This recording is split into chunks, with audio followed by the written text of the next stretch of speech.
check mga kaunats. So dito naman tayo no, sa bunad. Makikita nyo ang ulo ni Leon Guerrero.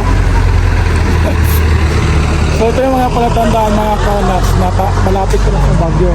Ito yung pinaka-entrance nila, yung palatandaan na pagpasok mo dyan, mabagyo ka na dyan. So ito, boundary ito ng Baguio at saka ng Benguet. So tara mga kaunats, tignan natin to, ang ulo ni Leon Guerrero. Kita mo lang ang paligid.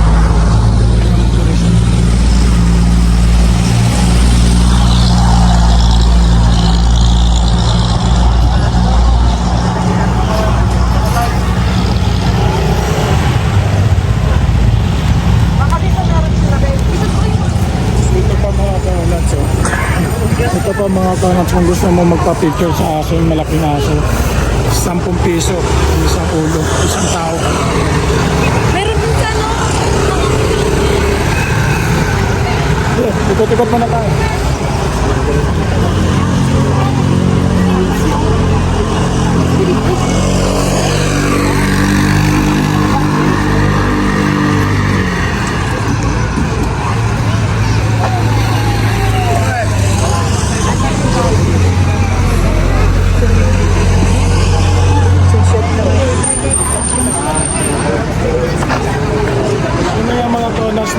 Hindi ko alam kung makuha ng buo yung ulo.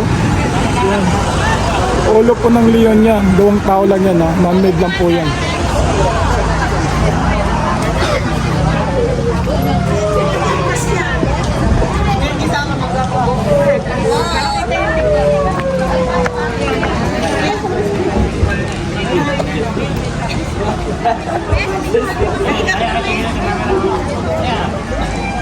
Charles. Oh, ayan. Habang makagay-gab-gab. Yan. So mga kaunats, punta pa tayo sa unahan.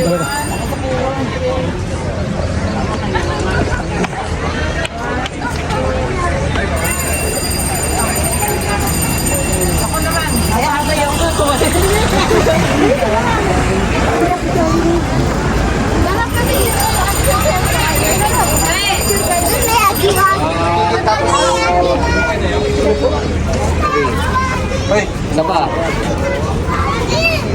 1, 2, 3.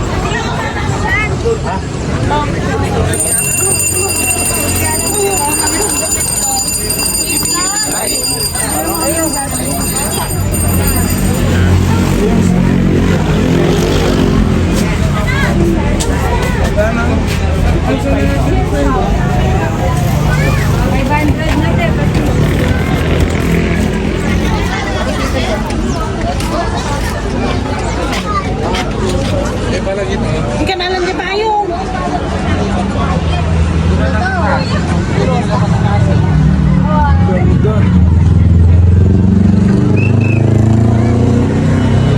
Kung makikita nyo mga kaunats, yung highway na yun sa baba, dyan tayo nang galing kanina.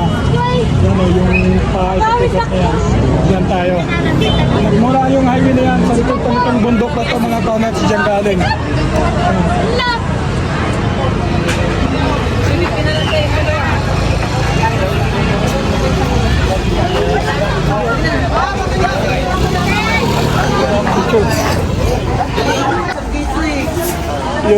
So yun na nga no, mga kaunats, tapos na tayo magpa-picture-picture sa ulo ni Leon Guerrero. So ngayon, bababa na tayo, sasakay na ulit tayo.